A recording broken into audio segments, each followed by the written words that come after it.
What I'm bringing is all that knowledge, the wisdom, and really inspiration. If you're bored in your sobriety, here's some inspiration, here's some wisdom, here's some science that really works. And as well as that, a little bit of my sass, because I always got to be sassy, I'm from New York and Paris, so I bring a little bit of that edge because that's my lived experience.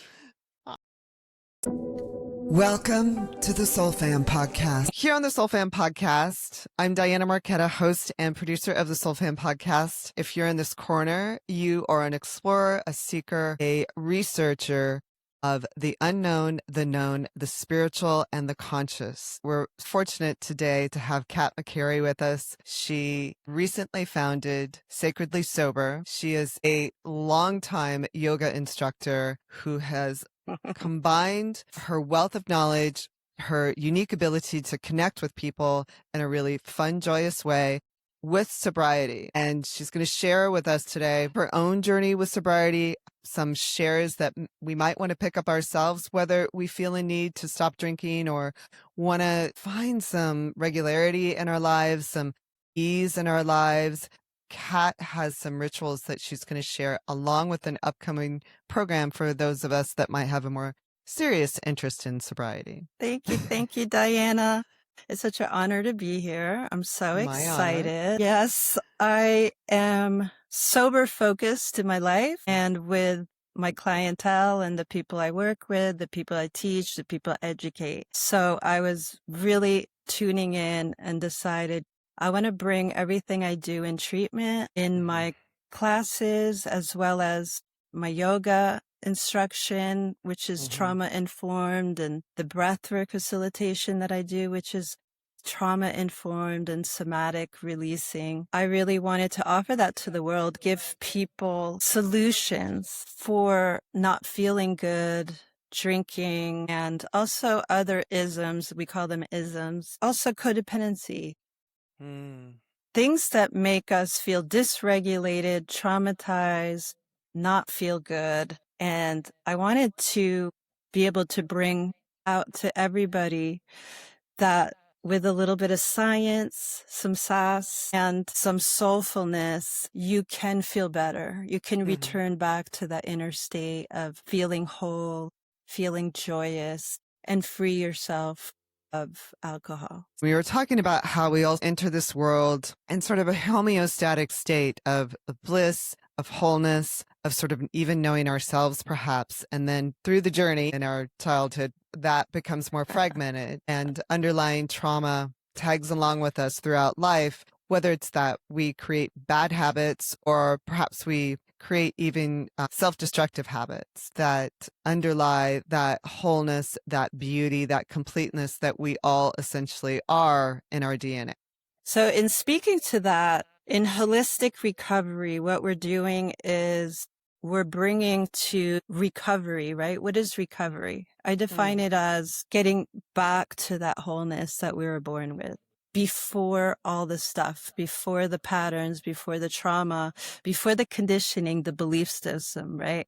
There's layers of stuff that when we're in recovery, we're using the wisdom of other people, science, awareness, understanding, also love coming out of fear to really begin to understand, why am I not happy? Why am I drinking, drugging, addicted to something? And we want to return, right? We want to recover that inner joy, that inner balance. So that's what I love about when I look at it from that vantage point. I'm not a victim to what happened to me.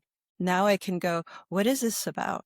And that's a big question that I have my clients ask when they have a trigger, an emotion that they don't want to be having in that moment, a discomfort, whatever it is, emotional, physical, mental, right? Our brain is a powerful healing tool. So when we can apply it to loving ourselves, to getting curious, to getting excited about learning about ourselves, then we can uncover and take away and get back to that essential joy.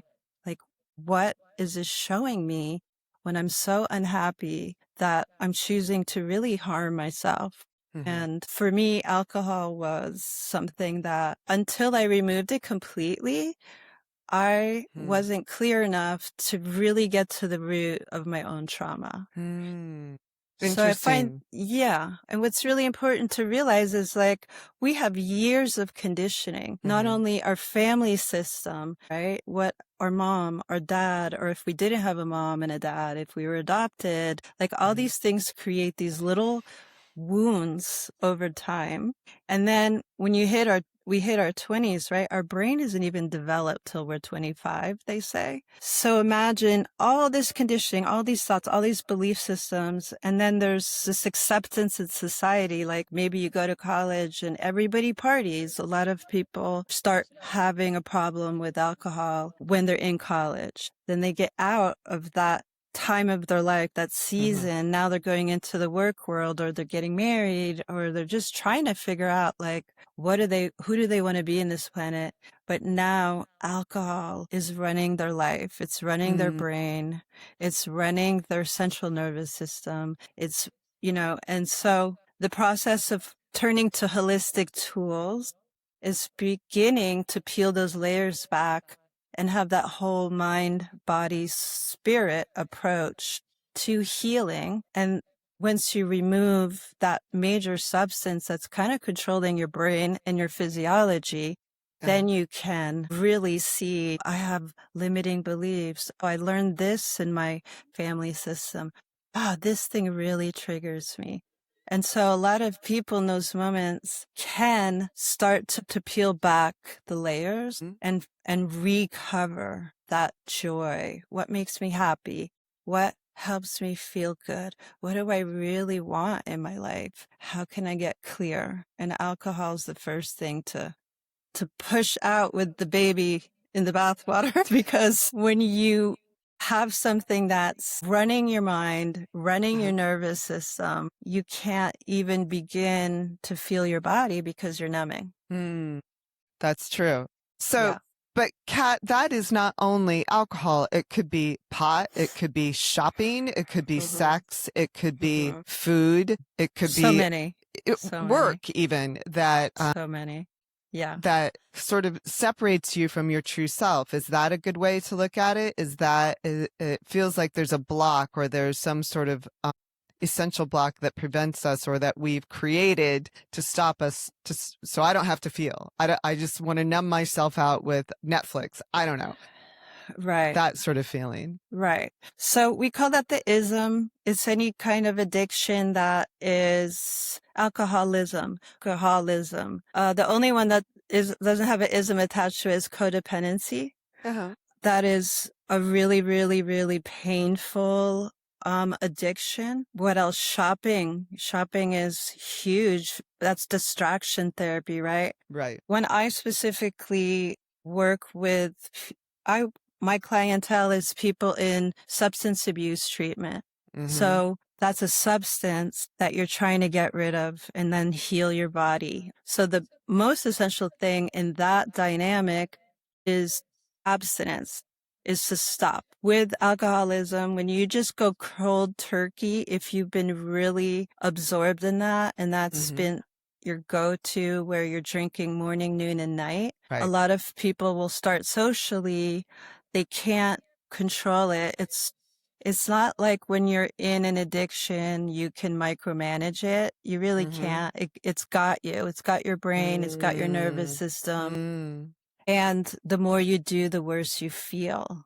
That's just physiologically what happens. That's why a lot of people come into treatment and they're like, they thought they had it under control. They thought they could get away with it. It's very tricky, right? So to answer that question, yes, there's so many ways in our life. There's also transfer addiction. So a lot of people will quit alcohol or drugs.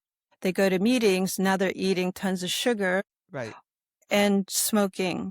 Like one of the biggest things that I've noticed and I've dealt with myself is a transfer addiction of vaping. And yeah, and when I quit that, it was the hardest thing for me to quit. And they say smoking is one of the hardest, almost as bad as heroin, because of how addicted you are to the comfort.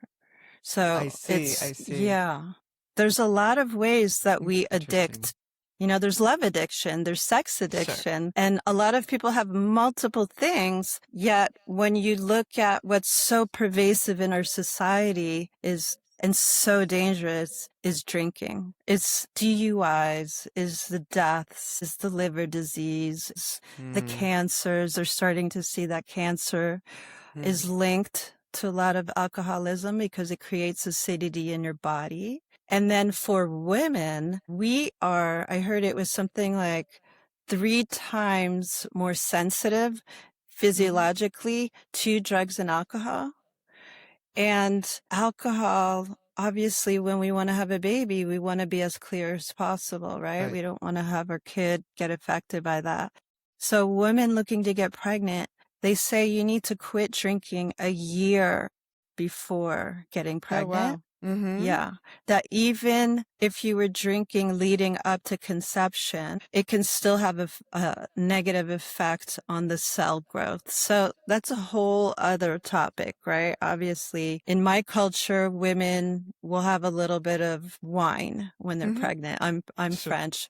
Yes. In Ireland, women are known to drink Hennessy beer this, I don't know if it's a myth, but to produce more milk. So interesting. It's interesting how alcohol in different societies and heritage and cultures is used as either a healing balm. Like my grandmother taught us to put, what the heck was it? It was some kind of liqueur on the gums of your babies that are teething. Right, when they're teething. Yes, when they're teething. Right.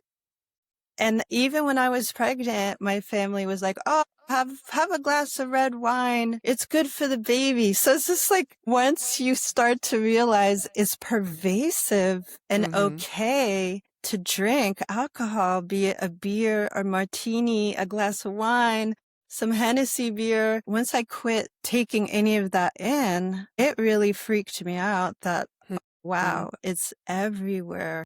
And I had to look at my own belief systems. Like that was the biggest thing for me, why it was so hard to wrap my head around saying, hi, I'm Kat and I'm an alcoholic. No. It was like, I'm French. How can that two things be true? Yeah. It's not the same. That's so interesting. So I want to back up a little bit and mention your experience with yoga. You've been a yoga instructor for so many years. I know people that have gone to your classes and literally don't know how to live without you once they move or they aren't able to attend your classes anymore. So how did you work yoga into either your personal sobriety or into your work with substance abuse? Yeah, I love that question because yoga is so misunderstood and it has become so mainstream, which I'm not against as long as it gets people even trying it. I'm thrilled. I'm not a hot yoga person, but if that gets you moving and, it's very hard to drink and then go do hot yoga. I know a lot of people who've quit alcohol because they got so into the hot yoga and they were like, oh my God, it was killing me to like go there and have a hangover. Some of them passed out. So my journey with yoga is interesting. And what I want to clarify is yoga means the yoking to the self with the capital S.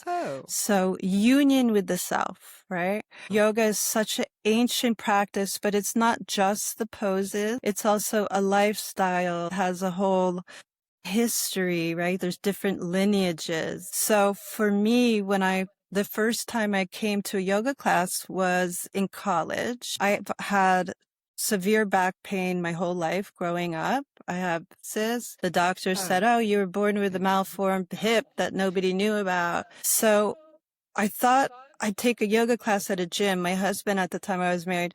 My husband at the time was really into working out. And I was like, oh, the gym.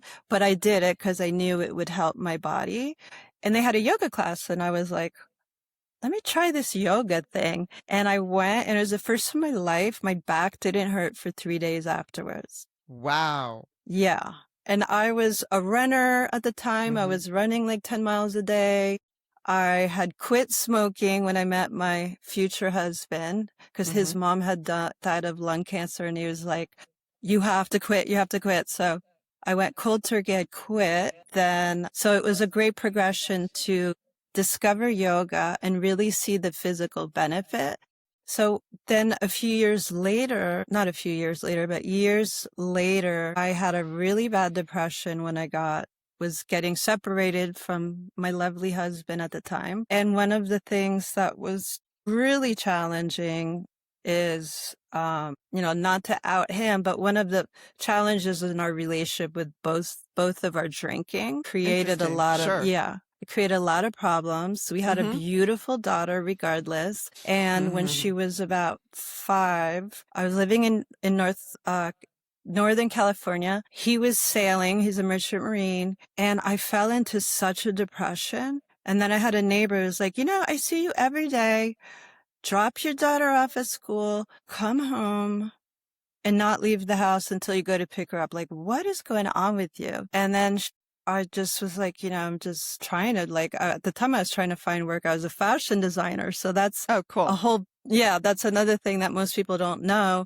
I was a fashion designer for 12 years. I had my own ecological fashion brand, and I was separating and I was looking for work, and there was no work to be had in fashion. So she was like, you know what? You should come take this yoga class. And I was like, and and I was still drinking at the time. So I was drinking at night to help me with the depression. But the thing is, here's the truth about alcohol. It makes you more depressed. It makes you more anxious. It blows everything up. I had this thing, it's going to help me go to sleep, and it numbed me, but yet it made me more depressed, more anxious. And then I had suicidal ideation. Oh, I'm sorry. So when this neighbor, our daughters would play together, she was like, come take this yoga class. She harassed me for, 2 weeks. So finally I gave in. I was like, all right. And it was an amazing class. There's a wonderful French guy. That was how she got me. She's like, and there's a cute French yoga teacher. So maybe you guys will be friends or date. And I was like, oh my God. Okay, I'm going. But I have to say, once I started doing that, it was Bikram yoga. I got so into it. And then that teacher took me to, up in that area, there's Jack Kornfield's Spirit Rock Meditation Center. So this teacher, he was like, I'm going to surprise you tonight. And I'm all like, oh my God, we're going on a date. And we end up at Spirit Rock Meditation Center. I'm like, what is happening? But that's the first time the universe forced me to learn how to meditate.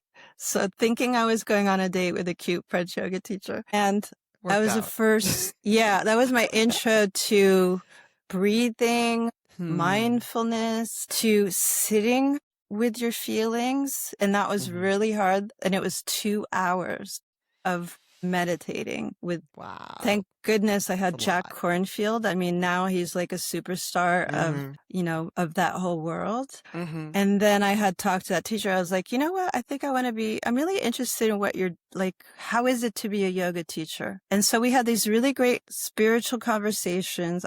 I got really curious about, what's the point of my life? Why am I here? And yoga showed up again. So that was really pivotal. Yeah. And then when I moved to Los Angeles, I was practicing in a yoga studio in Eagle Rock, and I was selling clothes that I made, like mommy, daughter. I was doing those t-shirts with breathe, believe, silk screening on organic cotton with little yoga. Yeah, it was so fun. And there I had the woman on the studio was like, hey, why don't you do this yoga training this weekend? And I was like, why would I do that? And she's like, because I would give you classes. She's like, I see you with your daughter. I see your practice. You love this. You're so good with the kids. I need a kids yoga teacher. So she ended up, she's like, if you go to this training, I will pay for it. And then you'll have 2 or 3 yoga classes in my studio. That's how I started teaching Wow. yoga. Yeah. Beautiful. You were so meant to do that, Kat. I was meant to do that. No matter how much I tried to think I was a fashion designer and my ego was like, you're a fashion designer. The universe was like, no, you love yoga. This is you. This is your life path. And at the time I was getting divorced and I thought, you know what? I really enjoy doing this. So I jumped on taking that certification. Then I did my 200-hour training. And I've never stopped since then. But yet, before I even got sober, I did a Y12SR yoga teacher training through Yoga Works, because at the time I was getting my 500 hours with Yoga Works. Like, I love learning, so I'm always striving to be better at what I do to be able to offer more. And I did this yoga 12-step recovery training where I met some really powerful yoga people in the recovery world. That was my first moment where I was like, this is interesting. One of the facilitators so Nikki Myers does that training. Kia Miller, she was there speaking about breath and yoga for recovery. And then Tommy Rosen, who has a massive community called Recovery 2.0. And I was like, I want to work with people in recovery. Oh, wow. And I was already a massage therapist, right? So I'm already a healer, already love helping people feel better. That was 2016. I did that training and I was like, I want to work in recovery. I want to help people feel better. That was the beginning. I started teaching at Yoga Works. I had like 12 classes there. Most people know me through that. I did very therapeutic breath work. Sometimes I use essential oils, sometimes sound healing in the classes. And then I got hired in a rehab in Malibu when I moved to Malibu. I had a friend from Yoga Works who's like, you want to cover for me? I'm going away for 2 weeks. I was like, sure. And I had just moved to Malibu. And she's like, yeah, since you live close by, it's this rehab in Malibu. So I covered for her. The minute I walked in the door, I was like, I did 2 weeks teaching yoga, mindfulness to clients all day long, teaching them yoga, teaching them breath work, doing a relaxation group, doing a yoga group. And I was just like, oh, this is what I want to do for the rest of my life. Oh, that's beautiful. That sounds like a lot, Kat. That sounds like a lot for 2 weeks. It's a lot. That's so cool, though. So tell me, what was it that just clicked for you with yoga and recovery? I understand that moment when you feel like this is my path, but what was it that really got you? What I really loved is I'm really great with beginners. I'm really great with people that have physical limitations. I'm really great teaching yoga as if this is a gem that you get to open, and I'm going to help you open that for you. I make it accessible for everybody. So what I really love about it is you have someone who's in detox, who's suffering, who's in pain. They see yoga individual on their schedule. Don't worry. I'm going to put you in a really comfortable pose. I'm going to put bolsters under you so nothing hurts. We're going to be in this pose together. They get enveloped with the pose, the blankets, the bolsters, and then they're just able to exhale. And that awakening, when they feel safe in their own body, when someone is holding space for them and not judging them and understands it's okay, one breath at a time, one movement at a time. Let's land back in our bodies safely. They just get so excited after they've had that experience. And then they're like, thank you for giving that to me. I was like, no, you shut up for it. And it's so exciting that I get to hold space for them to reconnect to that happy, whole, and free, first through safety, through comfort, through acceptance, because a lot of these people have a lot of shame. Once they get sober, there's shame, there's guilt, there's self-hatred. So I'm affording them that space to not be judged, to not be mean to yourself. Let's just one breath at a time, one moment, just chill. It's okay. You're going to be okay. So that's what I really love about utilizing the yoga practice in this super therapeutic, compassionate, mindful way. Is it true also that especially when you are recovering from alcoholism or any kind of ism, that the reason that you might have become that in the first place is because you don't feel safe in your body. You don't feel like I can be in this body without this assistant, whatever that assistant might be. I can't be on this planet without that assistant. And so you get to witness and perhaps even experience that coherence once again. Absolutely. I find that in the practice of yoga, you're going to have breath work, right? You're going to have body awareness. You're going to start to take just that moment in that pose to be aware, to notice, right? So of course I'm guiding them. Do this breath, notice this thing, what's coming. Like I have in that moment, I'm guiding them to have that breath and body awareness. And then it's just that pause between the breaths that we talk about. That's the pause that yoga will give people. Like they're in a pose, right now I'm in a pose, I'm sitting on a bolster. I have my legs crossed and I'm super comfortable. Right. So now I can be present to everything that's happening in this moment. And even if my mind is judging negative, I'm just guiding them back to just witness that. Just be the witness of all of it. A lot of times I do a lot of guided visualization, which works really well. I do yoga nidra practices with them, and yoga nidra is yogic sleep. It's a type of guided meditation while they're in a supine pose like shavasana with pillows under them and a pillow under the neck and usually a blanket on them for grounding. I'm trying to get them to cultivate safety in their body so the nervous system can turn on the relaxation response, right? It can come out of sympathetic, fight, flight, freeze, or fawn. And in just one pose that's holding them, right? You got pillows, blankets holding you, and you're in a pose of surrender, and you're just breathing, and your eyes are closed, and you have somebody guiding you. You're not alone. And even if you have a trigger or a moment of a craving, I'm guiding you to just witness that. It's okay. Like you're safe right here, right? Especially in the space of a yoga space or, in Malibu, like what a little bubble of goodness. So I do a lot of guided visualization, like think of your breath as an ocean wave, breathing in peace, breathing out tension.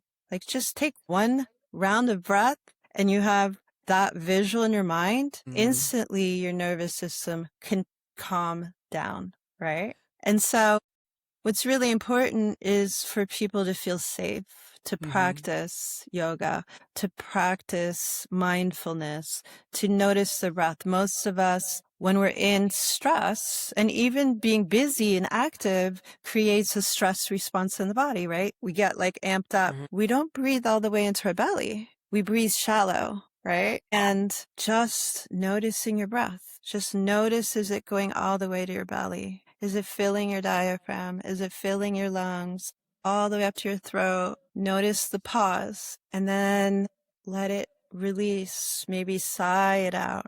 Like it's that simple and it's that profound, because in those moments of just calm, chill, then we can start to have a dialogue with ourselves. How am I doing? How am I feeling? What's happening? What is this about? And that's it. Just with a few rounds of breath and the comfort and the kindness, it all comes flooding back. My natural state is peaceful. My natural state is love. My natural state is very simple. It's all this other stuff. Like the mind complicates it. Right. And so when we get the mind to follow what we're dictating, right? I am safe. If you repeat that 10 times, your body naturally takes a deeper breath and lets go. If you repeat 10 times, I'm worried, I'm scared, I'm bad, I'm a bad person. Right. that creates cortisol, stress in your body. So yeah, I just love that. Being able to guide them to a safe place inside of themselves. Has that helped you personally as well to combat whatever it is, mindful symptoms, or to choose sobriety yourself? Absolutely. Absolutely, 100%. So when I quit alcohol, it was December 25th. It was Christmas morning during COVID. And I just had that voice that was like, hey, Kat, how about you just don't drink today? And I was like, what? And instantly, when we make a decision, when we make a change, fear comes up. But instantly, my nervous system was like, ugh. And then I was in my kitchen. I was the only person awake. I was trying to clean up the house so it would be a beautiful Christmas morning. I was a single parent, full custody of my son, so with me like full time. And in that moment, when I heard that voice, I was like, how about just for today you don't drink? How about you just quit it? I was in this conversation like it was a real person telling me that. And I was like, what do you mean? And I literally had to take a breath. And I remember like putting one hand here because I felt this panic when I heard that request from the universe. And I was like, and I had to take a breath. And then I made the decision. I was like, I want to do this. In that moment, I wanted to do this to be the best parent I can be. My biggest why was for my son at the time. He was a freshman in Malibu. We had just moved there.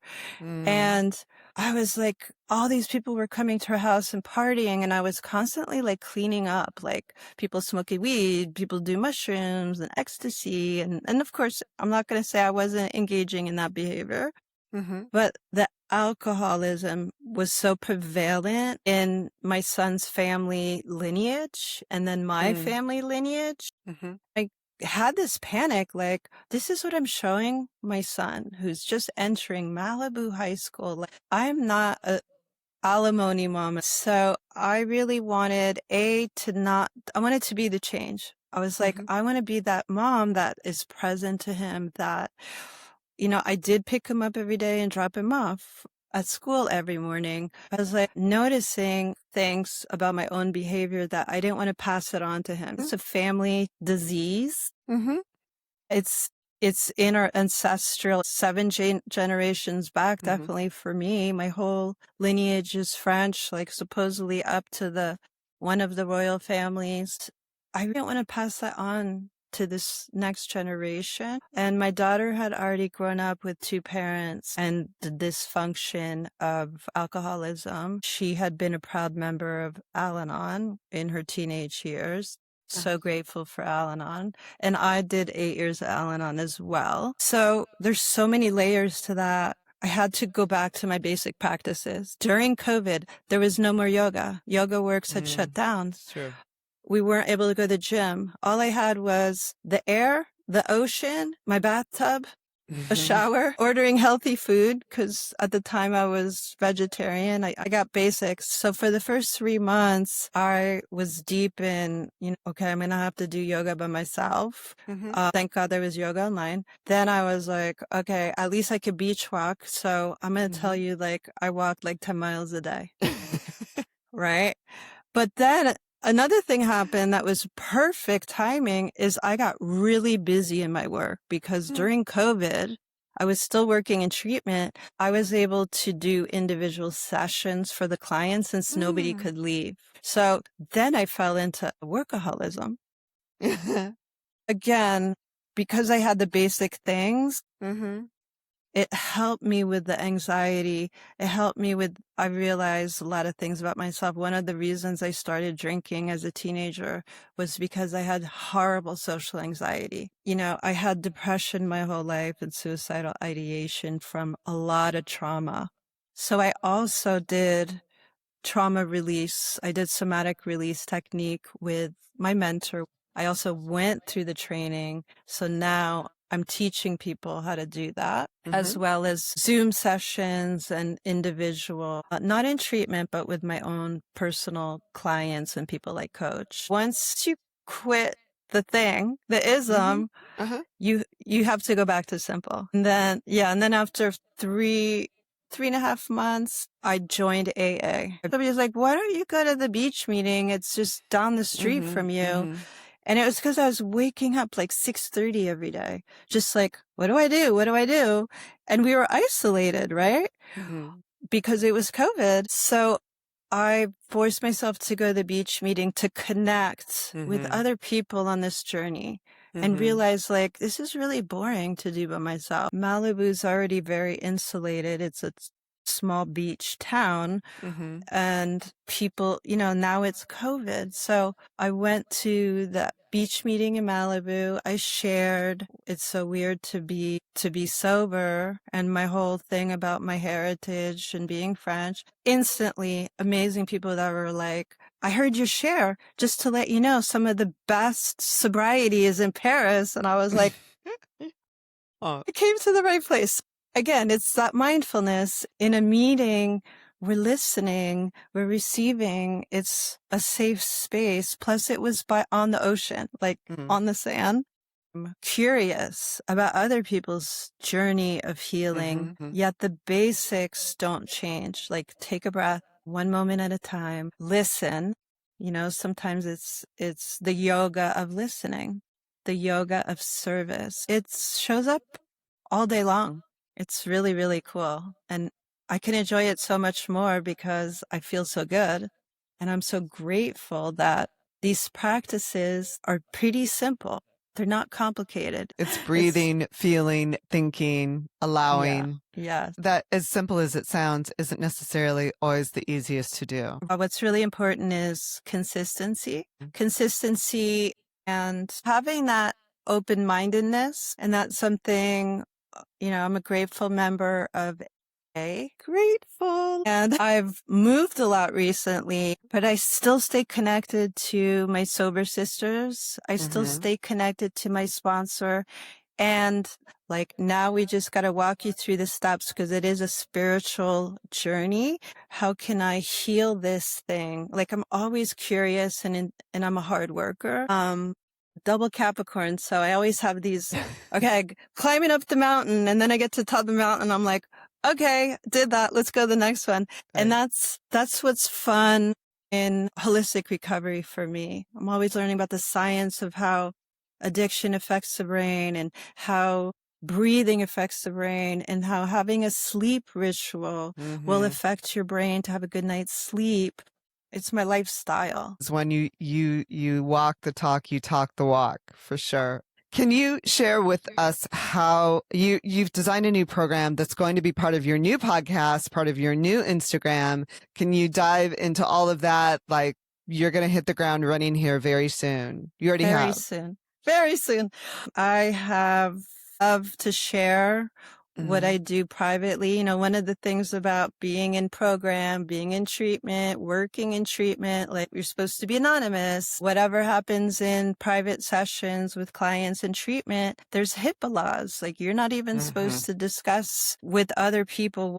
What happens in there is between you and that client. And then with social media, like I can never post about what I did that day with clients or anybody that I've helped, be it an average person. I've some celebrities I've helped, and I've had to sign NDAs and in in-house treatments. I want to share this with people who are like, how do you do this? How do you do that? And how can I keep taking your yoga class when I leave here? And, I wish you had my own clients were like, can you please put something on YouTube? I can do that. What I came up with recently was a 30-day audio program called Sacredly Sober, 30 days of recovery reset. So it's a reset for anybody in recovery or anybody who's curious about it. It's not just about being alcohol free. It's also recovering from your trauma. So it's more broad, but it's all the things I teach in recovery and holistic healing, right? How to release your trauma, how to do somatic breath work, how to do box breathing. Like that's such an amazing technique. So it's a lot of my techniques, my rituals, my recipes. And for that, it's an audio program. I have bonus children in my life, which are my son's daughters. One really asked me, can you help me with getting sober? One weekend, she shared with me her struggle, and I started to send her audio. And I thought, why don't I do something where every day they get a little dose of recovery goodness with the practices? So one day it would be reclaiming your sacred space inside of yourself, finding your calm center.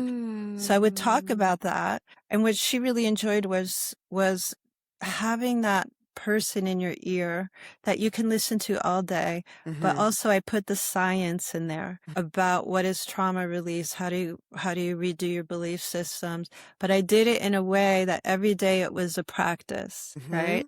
So you have the intro. Here's what I'm talking about today.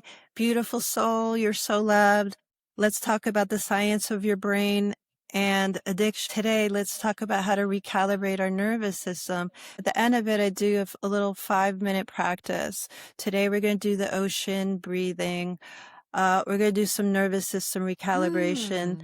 We're going to shake it off. Like, shaking is a great way to recalibrate your nervous system very quickly, right? So it just evolved from really wanting to support my bonus daughter and share with her the things I'm doing every day in treatment, in recovery. That's one thing we're launching. And then the platform for that is Sacredly Sober on Instagram, on YouTube. I love to educate. So for me, it was hard to be like, oh, getting on social media, like it's so kind of traumatizing to me, right? It can be awkward, right? Oh, it's awkward. I have to be seen now.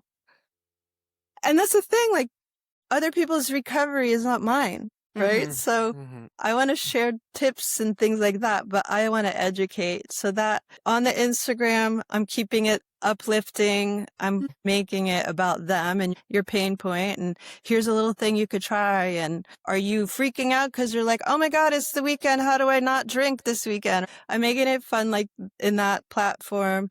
But on YouTube, I'm going to have yoga classes, 11 to 20-minute practice where you can learn on a deeper level. This is me sharing the science, also my own sassy style, because when I teach yoga, a lot of time my former students at Yoga Wars, they're like, you were so funny today. Oh, that thing you said. I'm like, I don't know. I just channel it.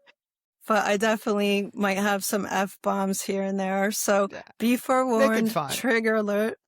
Yeah. It's like real life and educational.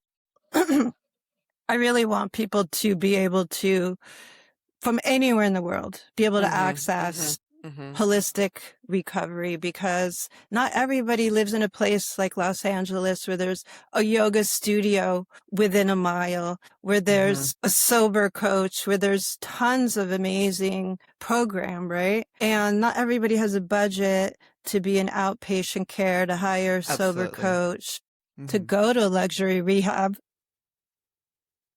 Exactly. Or it's just the accessibility, Kat.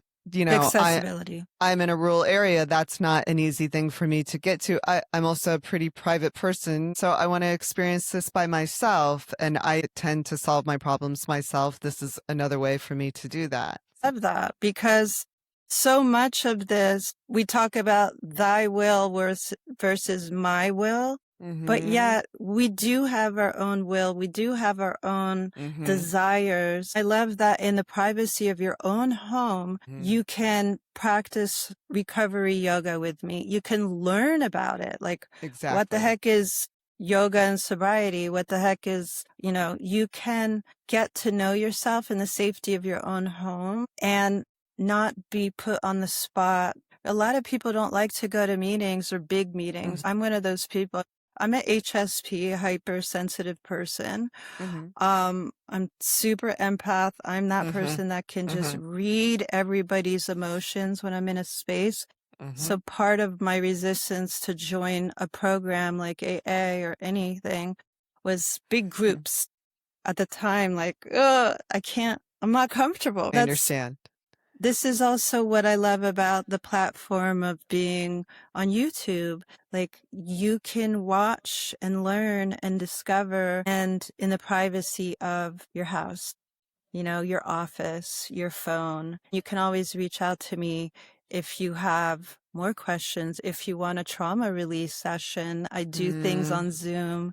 So I can meet people wherever they're at, but most importantly, they have access. And that's something I'm all travel to France a lot. I go to Europe. That's something that I want it to be. Anybody around the world can access YouTube. Just to clarify, Kat, now, are these subscription-based? Are these downloadable programs? How have you organized that from a financial standpoint? So right now, everything's free on the socials. Everything's free. If you want to, what I do ask for, like, follow me, subscribe to my channel, get on my email list, because I put a lot of more free content and benefits to being part of my tribe, my community. I'm building that community right now. Then something Sacredly Sober 30-day audio program, that is something that you purchase. But again, you're going to get benefits when you're in the community and in our little world of being sacredly sober. You're going to also be able to purchase merch. I'm still a fashion designer at heart. So I created like some t-shirts with my sassy little things that I say in real time lives.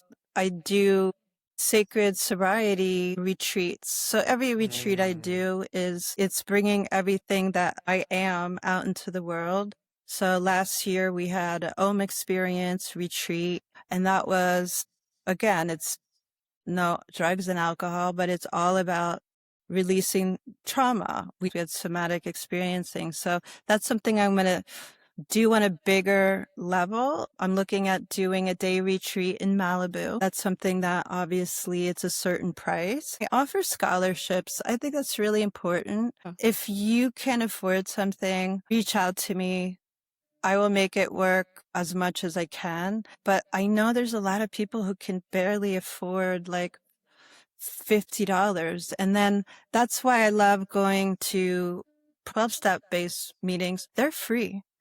Like, if you really, really need help, go to a meeting, go to anything, go to NA, go to AA. AA is just very welcoming to anybody dealing with alcoholism, but a lot of people, it's alcohol and drugs, it's alcohol and codependency. A lot of people, I just say, if you're dealing with a substance, get yourself to a meeting, an open meeting. Very exciting. I'm just curious, as a spiritual entrepreneur, how nervous have you been to really launch this? And I think that's an inspiring thing for other spiritual entrepreneurs to hear. Yeah, I had to, I had to dig in. I spent a lot of time really, really having to look at that. I don't like to be the center of attention, which is why being a yoga teacher, being a massage therapist, being a healer, I'm also a Reiki master, right? I love serving people to feel better. So it was really hard. It's been years I've been wanting to launch online. I had a different vision with a different style of brand with actually my best friend since I'm 7 years old, Angelica Perman. And then I started to go through a period where I had a lot of loss. My father got diagnosed with terminal stage 4 cancer. Within 9 months was in the other realm. My mom got diagnosed with cancer before him. I got COVID twice. Like, there kept being a series of unfortunate things that were happening where I didn't feel comfortable to be online. It was really hard for me. Then a bunch of things with my housing situation that were very traumatizing happened. Then a breakup that was really hard happened. And then lastly, my cat passed. I know. But through all of that, I realized like one of the biggest things is grief. And I really tended to my grief, and that helped me stay sober. I feel like everything got set up perfectly to now be able to share online, because I'm not I'm on the other side of like some really bad stuff I never thought would happen. And I'm like, oh my God, I made it through and I stayed sober. People keep asking me like, how are you so chill? And it's just like, it's not always chill up here, but I will teach you the things that I do to calm my nervous system, calm my stuff down, and not lose my shit, basically. Yeah. One thing I teach my clients and the people that work with me, and every bad thing we go through, there's actually a gift. We just can't see it when we're in it. All we see is that pile of doo-doo, and we have to go through it using our spiritual connection and our community, our practices, our breath. And once we're on the other side, we can look back, that 2020 is hindsight, right? With clarity. I wasn't ready years ago to launch this brand with my bestie, but yet today I'm like, wow, the power of being able to look back and see all that heartbreak, all that grief I did not let it take me down. I'm excited because it's, for me, when I see people feel better and light up and turn on and know they're not alone and creating that community, I think that's something that is turning my fire on. I'm excited to share with people. Cool. Well, congratulations on that. I'm excited to see it. It's also great timing. We're going through so much on the planet at the moment, and this feels like something of service to all. Absolutely. Everybody's recovering from something, even if they're not even cognizant and clear yet. We're all recovering from a lot of trauma. Most of us have trauma, and a lot of us are dealing with something. We want to feel better. We want to recover our shine, our sass, our happiness. And that's what I hope Sacredly Sober will offer. Just a space. Come check it out. Come see if it resonates with you, if you're ready to take a break from alcohol.